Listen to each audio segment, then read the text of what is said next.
विजय बहनों, आज हम इस पद्यांश से शुरू करते हैं भरत महिमा का। अगला पद्यांश है ये तीसरा पद्यांश। मंगल सगुन होई सब कहूँ। जहाँ पे भरत जी ठहरे हुए थे वहाँ पर सभी ये लालसा इच्छा कर रहे हैं कि मंगल सगुन होई सब कहूँ। सब कह रहे थे कि मंगल सगुन होगा। फर्क ही सुखद विलाचन भाव, और उनके बाहों और उनकी आंखें जो थी फड़कने लगी।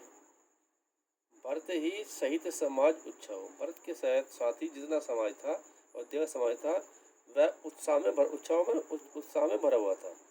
मिल ही राम मिटे दुख दाऊ, कि हम जो है राम से मिलेंगे और हमारे जितने दुख है वह सारे दूर हो जाएंगे, सारे मिट जाएंगे। करत मनोरथ जय जस जिए जाके, और जिसके मन में जैसा आ रहा था वैसे वह अपने मन में मनोरथ कर रहा था, मन में इच्छा कर रहा था। जाही स्नेह सुरा सब छाके, ऐसा लग रहा था कि प्रभु श्री राम के स्नेह में ऐसे छक गए हैं जिस प्रकार से मनुष्य मदिरा पी करके सुरा पी करके मदमस्त हो जाता है। उसी प्रभु श्री राम के स्नेह रूपी मदिरा पी करके सभी जो है छक गए थे, मदमस्त हो गए थे। स्थिल अंग पग मग डागी डोले, जिस प्रकार से व्यक्ति मदिरा पी करके चलता है उसी प्रकार से प्रभु श्री राम रूपी मदिरा पी करके सब जो चल रहे थे डगमगाते चल रहे थे, पाँव कहीं के कहीं पड़ रहे थे। प्रेम स्नेहवश विहल वचन प्रेम बस बोली, और सब जो है विहल होकर के प्रसन्न होकर के प्रेम पूर्वक वचन बोल रहे थे। राम सखा ते ही समय दिखावा, राम के सखा जो थे उन्होंने उसी वक्त उस पर्वत की ओर दिखाया, पर्वत की ओर इशारा किया।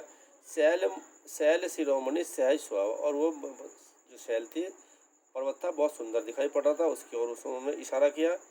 जासु समीप सरित पय तीरा, जिसके समीप प्रभु श्री राम वहाँ पे सरोवर है उसके सही किनारे टिके हुए हैं। सिए समेत बसी दो बाहु, सिए के अर्थात सीता के साथ में दोनों भाई जो है वहाँ पर टिके हुए हैं, रह रहे हैं। बीरा माने भाई। देख ही करे ही सब दंड प्रणामा, और उस पर्वत की ओर देख करके कि वहाँ पर श्री राम रह रहे हैं सभी ने दंडवत प्रणाम किया। कहीं जय जानकी जीवन नामा, और जो प्रभु श्री राम जानकी के जीवन थे उनको प्रणाम किया। प्रेम मगन अस राज समाजू, जितना राज समाज था वह सब प्रेम में मगन हो गया। जन फिर अवध चले रघुराज, और इस प्रकार से चल रहे थे कि जैसे उनके साथ श्री राम भी जो है वह भी लौट करके चल रहे हो, रघुराज चल रहे हो। भरत प्रेमु ते ही समय जस तस कही सकट न शेषु। तुलसीदास जी कह रहे हैं कि भरत का प्रेम उस वक्त ऐसा था कि उसे सैकड़ों मुख वाले जो शेषनाग है वह भी उसका वर्णन नहीं कर सकते। कब ही अगम जिमी ब्रह्म सुख, और इस ब्रह्म सुख को कोई वर्णन नहीं कर सकता।